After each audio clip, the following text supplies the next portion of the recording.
Hi, good evening, all. This is Vishal Singhal from Selstrat. I'm co-founder with the company, and we have today Radhika with us. She works as a data analyst at Siemens Gamesa, also an AI intern with Selstrat AI Lab, and she'll be taking us through data preprocessing and feature exploration topic, an important one in machine learning and deep learning. So I suggest you can keep your questions coming, and this session is being recorded and will be made live on Selstrat YouTube channel in 2-3 days time. So if you drop out, you can have a look at that on the Selstrat channel. I'll be sharing the links in between, and yeah. So I'll just uh, give the presentation controls to Radhika now. Uh, Although we'll try to answer the questions while the webinar is on the slides if they are slide critical, but we will answer all of them towards the end of the webinar. Radhika, it's all yours. You can show your screen and start the presentation. Yeah, thank you, Vishal.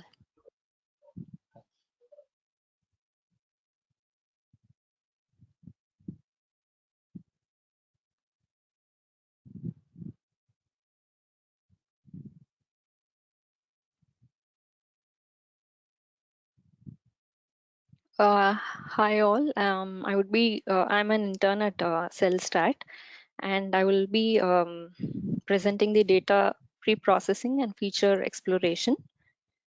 Basically, why would we need to do data pre-processing is because there's a lot of errors in the data sets that we receive. There is incorrect or invalid data that's there in the data set.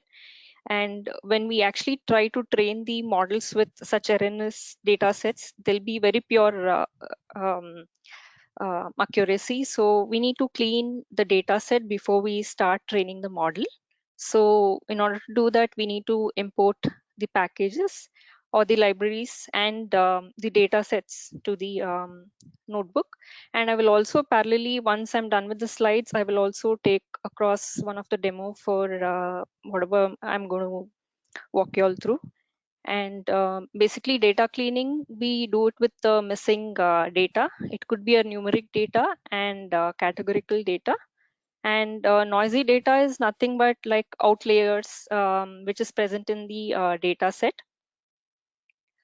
Say for example, like the salary in a organization, like one of them like is extremely very high, and that could be an outlier. And when we consider that with the rest of the salary of the employees, the accuracy will come down. And post that, we need to split the data set into training data set to train the model, and then post which we test our model to see the accuracy of what we've achieved. And feature scaling is nothing but the normalization and the min max that we try to get. And feature exploration is more of trying to select the data and um, like out of like yeah, I will just take you all through the libraries first. Like we need to use the import keys to import the libraries, and then we use alias has, like instead of using has numpy, we can write it as import numpy has np, so it's much like an alias. And in order to read the data sets, we use read dataset, and the file types that would be supported is CSV, Excel, and text files. Like I earlier mentioned, it is more to do with the numeric and categorical data, and we can find the null values or the missing values using the is null method. And when it comes to categorical data, we have ordinal variables. It could be basically the logical order, the size of the t-shirt. It could be like 38, 40, or 42. And nominal variable is more or less, we can't order it. It is more or less like the color of the t-shirt, based on which it is segregated. And association is nothing but it could be a binary output, and we can handle the categorical value missing values by using replace. Like say if there's a particular value missing in a column, we could replace it with a relevant or a sensible value instead. And we can also do the encoding label and one hot encoding. And basically, like mentioned, like we split the data set into training data set and test data set, and usually it's either 70% of training set, we separate it into 70%, and test data set would be 30%, or 75 is to 25. Why should we split the data set is basically the model learns from the data and it starts predicting the output.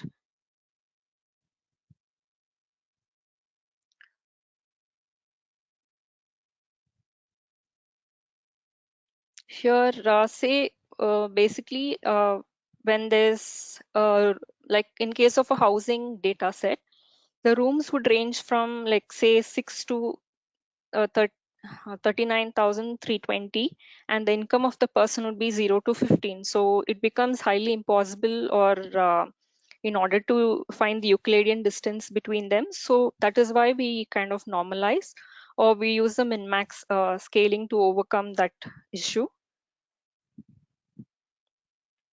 And feature exploration, like mentioned earlier, we try to minimize the number of input variables, and then try to see or achieve a better accuracy rate. And if two variables are highly correlated, either we need to combine it into a single feature. Say, for example, if there's a Mr. and followed by a name, we can rather, if required, if the gender is already listed, we can either include Mr. with the name, merge it, or we can drop Mr. and ensure like the gender column is available.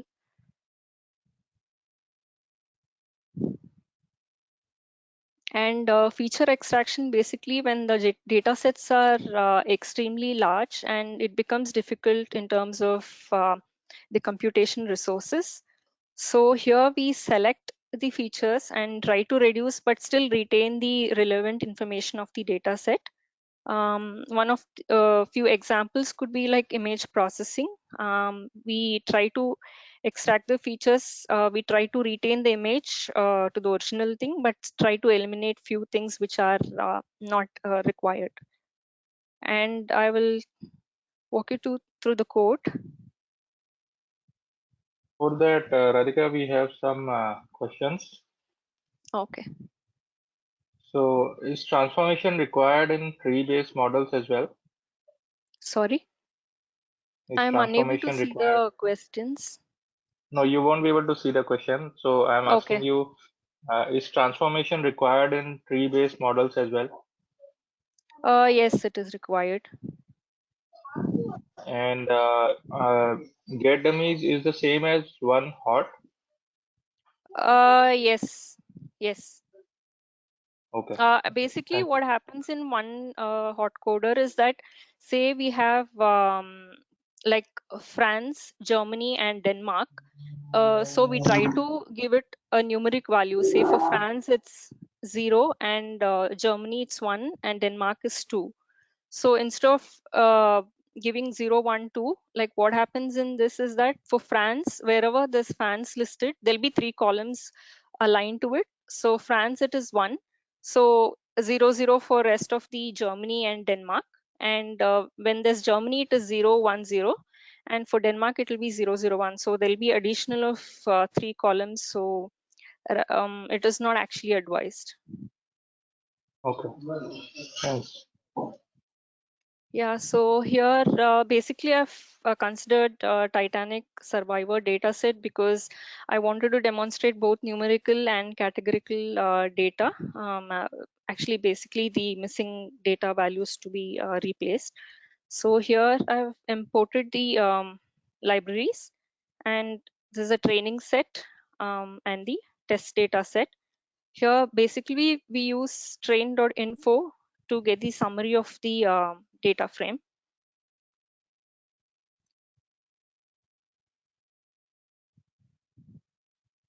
And in training data sets, there are 891 records and 12 columns. And throughout the data set, you will be coming across P class and SIP, SP, and part SCH. So I will try to tell what is and what it actually denotes. P class is basically the division of the classes in the groups, like upper class, middle class, and the lower class. And SP is nothing but the siblings or the spouse in the Titanic ship. And Patch is basically nothing but the parents or the children. Again, here embarked is not the three ports, which is used as C, Q, and S. So we find it through the data sets that we can look into it. Here, basically, when we try to view the training data set, we see that survival chance was 38%. And basically, it's a binary, it's a target variable in this data set. So it is zeros and ones. And P class, we have 1, 2, 3, three classes. And age is less than 5 months to the oldest person who survived was 80 years old. And we can see that there is missing data in age column. And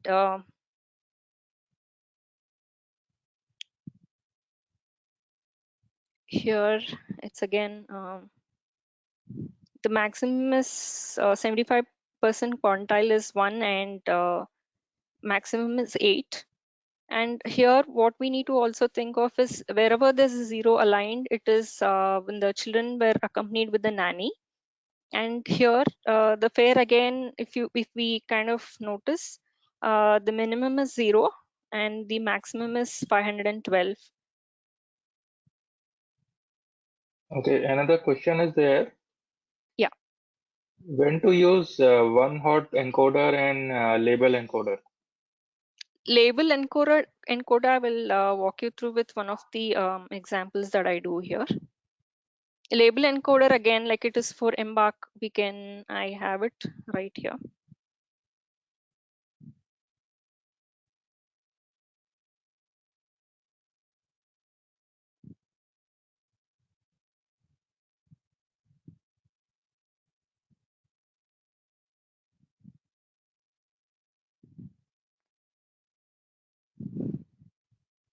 Just give me a minute, please. Uh, And well, should I say another question or you take your time?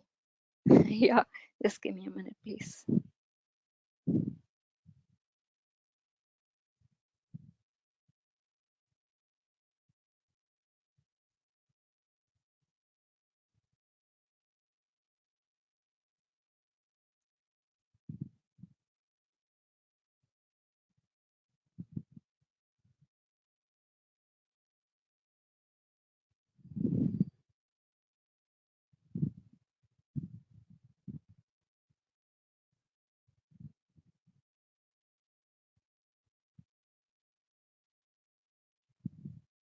Here in this example, if we see, we have gender and embarked, right? So embarked has like C, S, and Q. So here it gets replaced by a numeric.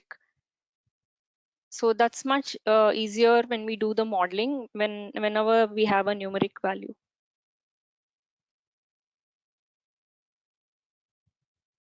Hello, Yeah, Rishabh? okay. Go ahead. Go ahead. Yeah, what was the next question, please? Another is what are we trying to predict and classify here? We are trying to predict the number of people who survived in this tragedy. Okay. And yeah, go ahead. Was there another question? No, go ahead. So now, go ahead. Okay.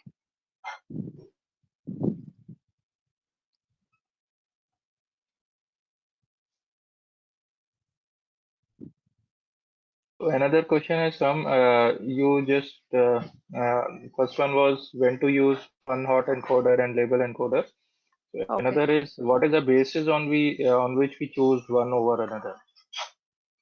Like I mentioned earlier, just give me a second. Yeah.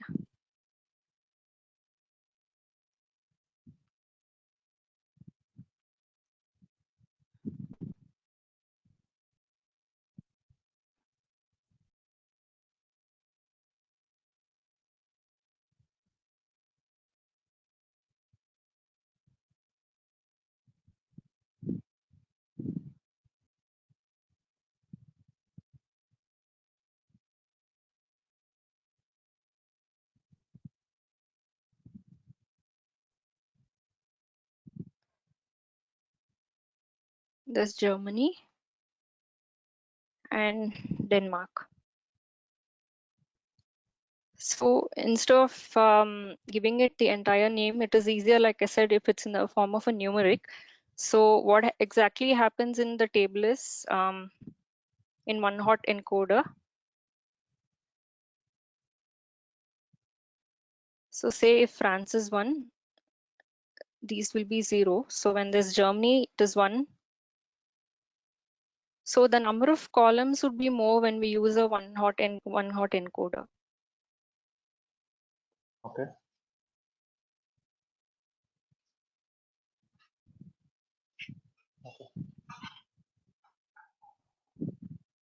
And This would this script be available in your GitHub?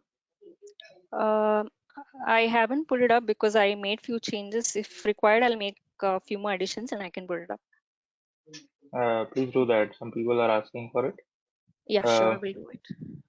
Yeah. Thank you. And Go ahead. based on the count that we see from the training data set, we can notice that cabin, there's a lot of missing data, and age also, like we observed in the initial stage, like on this 714.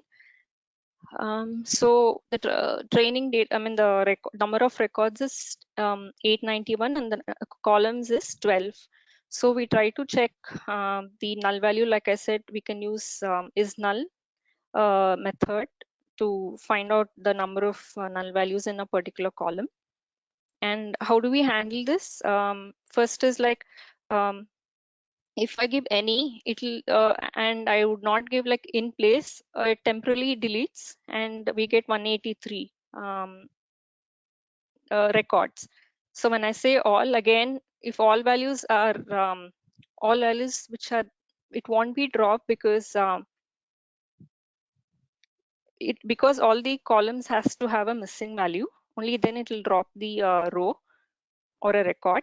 Here, if when I give the subset condition, either cabin and the age, if either of it is missing, it will drop it. And if it is all condition, either cabin or an age, then it will drop the row. So here again, when we check individually, like there are 687 missing values. So what we could do is I wanted to check the unique entries in it. And then I try to fill it with Z alphabet. And then I saw it was replaced. We can see it here. And we can also see that the one which I replaced is with a Z. And I even changed it for the test data set. And when we plot, this is the count that we get, because the number of missing values were extremely high in cabin, like 687.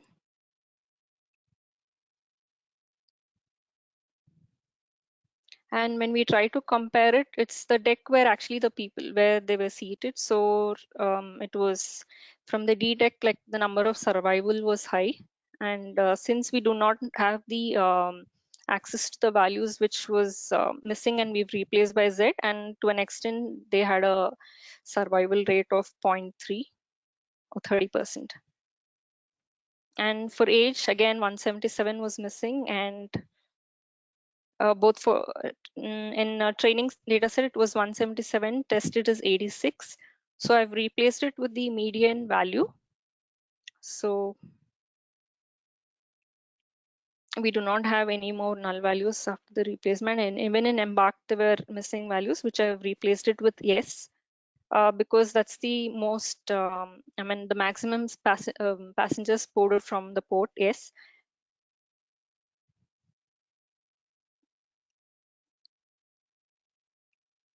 And I'm trying to find the percentage here. Actually, this was supposed to be above this. I somehow kind of exchanged the code. Um, from what we see here is the number of deceased were higher than the number of people who survived. And it is kind of a bit difficult to read this entire graph. Like when we kind of notice this, it's majorly the 20s and the 30s were the highest survivors. And the oldest person was 8 years old, and below, one which was below 5 months.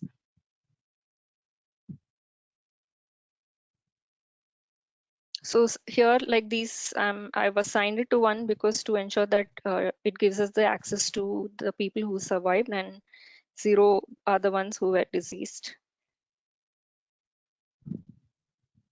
And when we like, this gives a better clarity than the previous graph. See, we can see that 20 to 30 were a better range of age group that survived the tragedy when compared to the other age groups. And the infants also, we can see there's a slight higher value than compared to the other age range. And basically it's kind of we hard to kind of find exactly or get a better idea. I've tried to do the binning of, and I've tried to divide it to see which bracket or which bin of age survival was highest and lowest.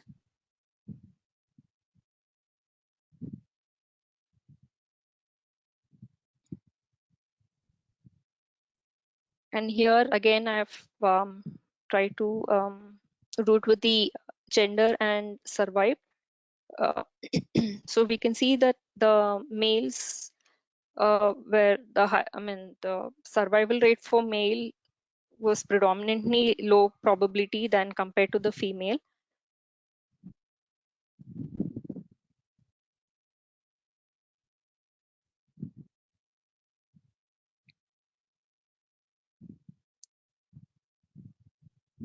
And P class, it's the class where the passengers were. And so here we can see that females survived in class 1 uh, than compared to that of 2 and 3. And but males survived were higher in class 3 compared to that of the 2.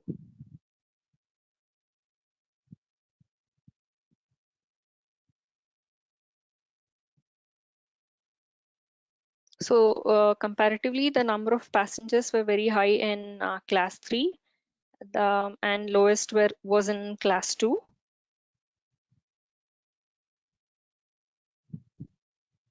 Here again, I've tried to compare these survived. This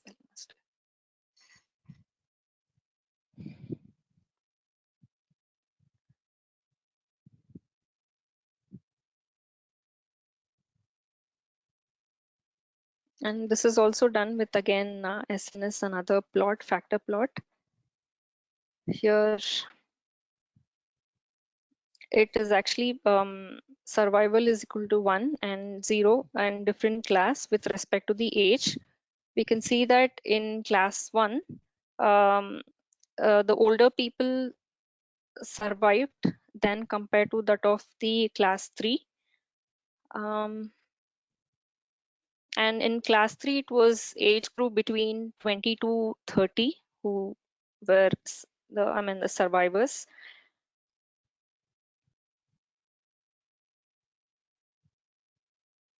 And again, with respect to gender, I've tried to get the plot for P class and the survived. We can see again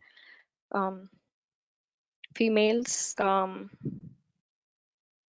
had a better chance of survival in class P1 compared to 3, and male also it's the same.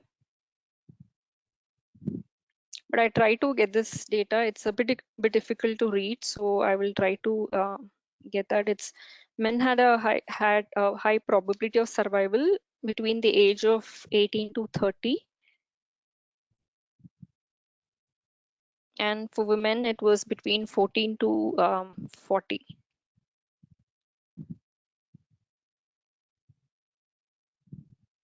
So 0 refers to women and 1 refers to male.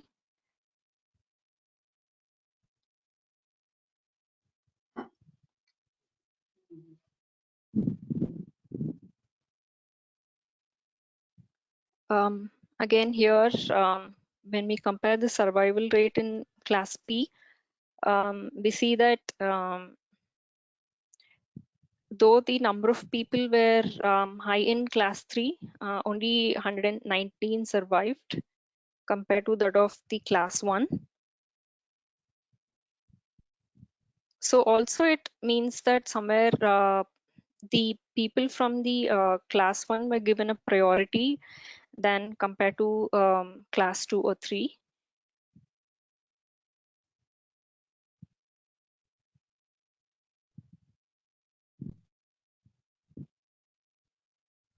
So this again, I've tried to get the ports where the people got in. The highest was in class 3 from S, and Q was very low for class 1. And I think the highest was from again Embark 2 for class 1.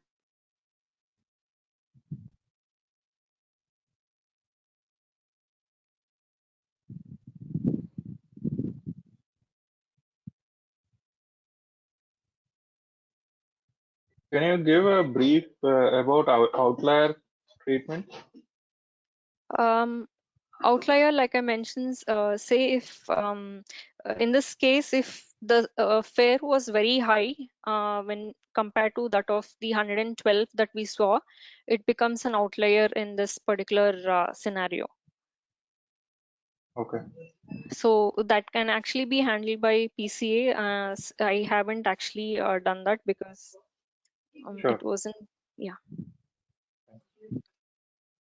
So again with class C, the female survival was high in 1 and 2 than compared to class 3, and we see that in Embark C, the male had a higher survival chance compared to um, Q and S.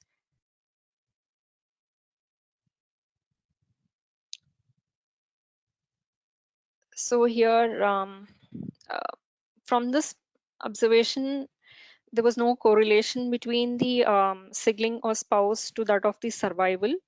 So I had done this cross tab. Here, what we notice is that if it is more than 2, the survival chance decrease. Like after 3, 4, 5, 6, the survival chances for people had reduced compared to either 1 or 2. Even with regards to the sibling, whoever had more than 3, the survival rate was very low. I mean 0. If you see for 5 and 8.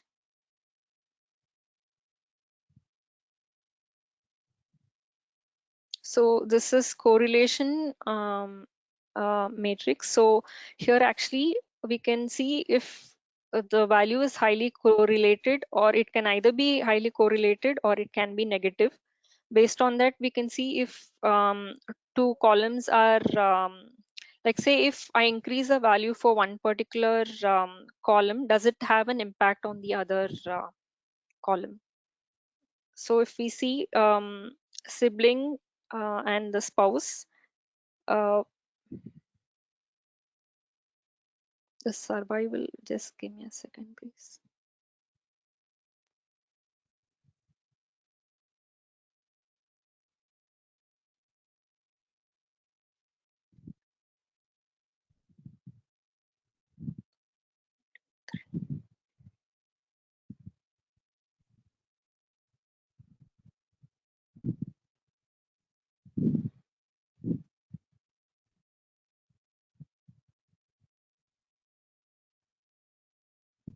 There was a high correlation with respect to the class and the siblings and spouse. So we see 0.083, and with respect to the gender, it was a negative correlation. It had nothing to do with the gender. So here, like I said initially in the beginning, like I've tried to replace the missing value with S, since the frequency or the maximum passengers were from that particular port. And so I've tried to change it to the gender and the embark values. I've tried to convert it into a numeric value.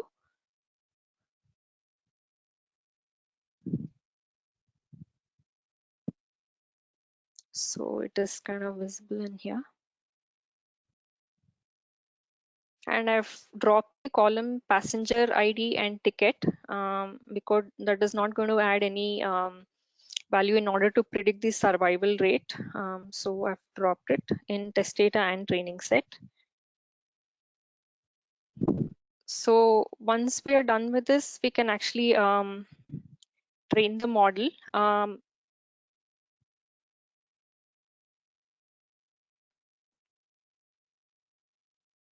With logistic regression, random forest and decision tree, but due to the error in one of the training data set, I could not get the percentage of accuracy because of a particular record. So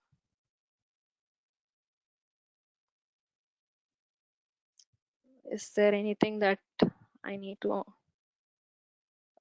explain, or are there any questions? So you are done with the presentation? Yeah. Wow, you've been very fast and great. So some questions are there. Yes. 0.08 is high correlation.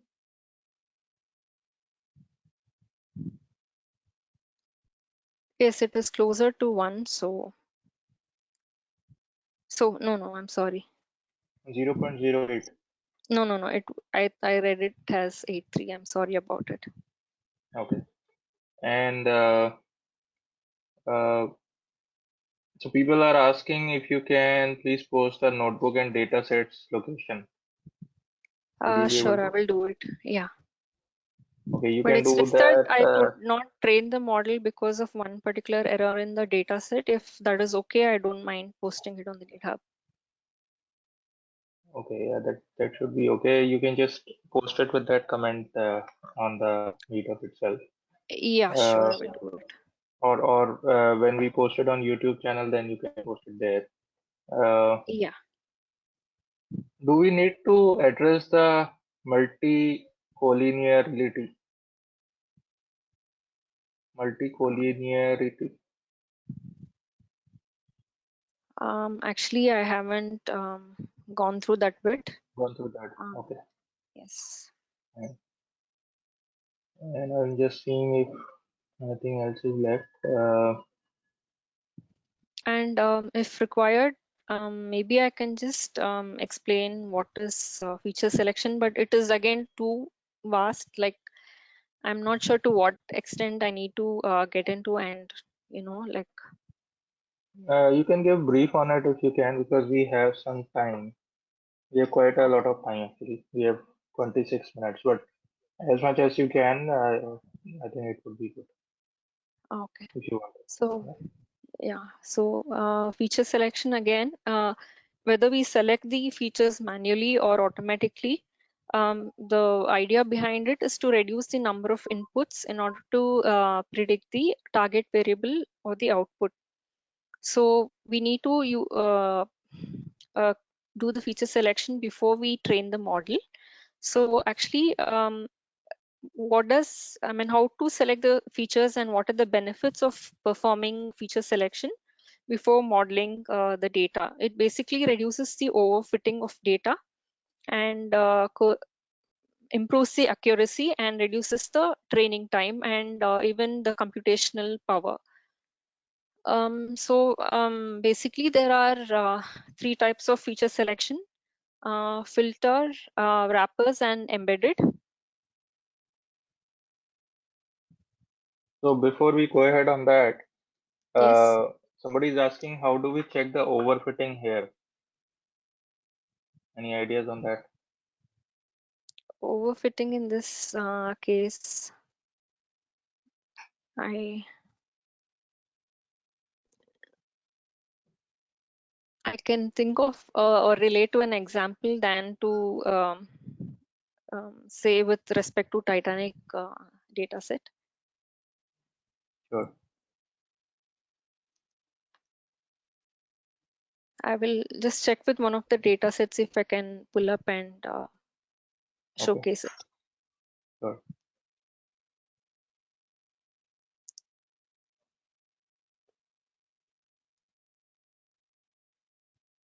You have used a cost function here. No, Okay. And any possibility logistics regression and data mining purposes? like I said, yes, I've tried to do the regression, logistic regression here, but none of it got executed because of the error from the training data set.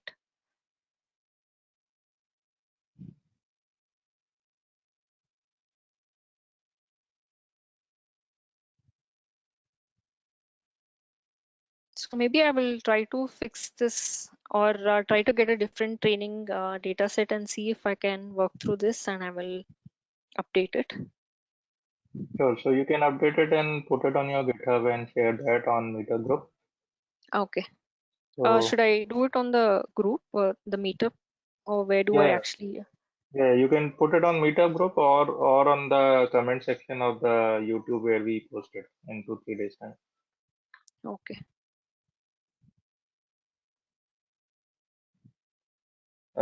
Somebody saying you should drop the name column. That's what the error is. Okay.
No, it didn't help.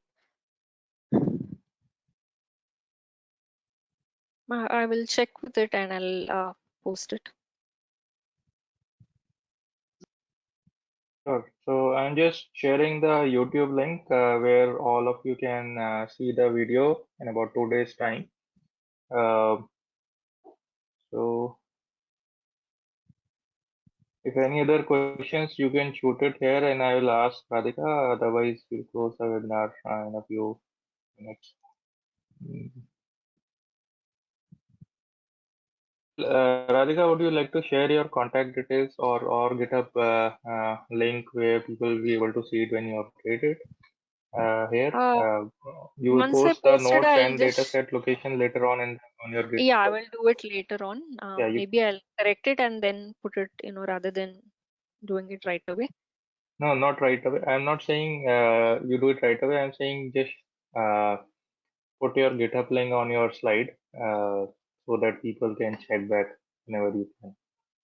Okay, I will do that.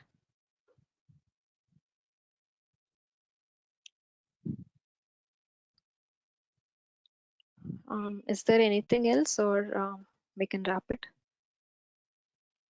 Just few seconds.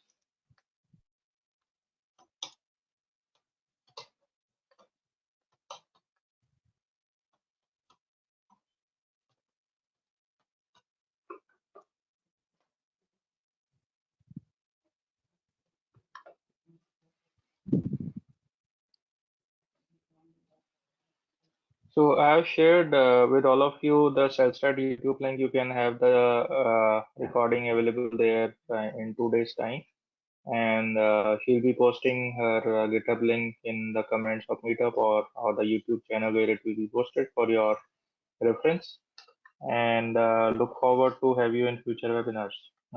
Thank you all for joining, and thank you, Radhika, for the webinar. Yeah, Look thank forward you to all again. your more webinars in future. Yeah, sure. Thank you very much. Right.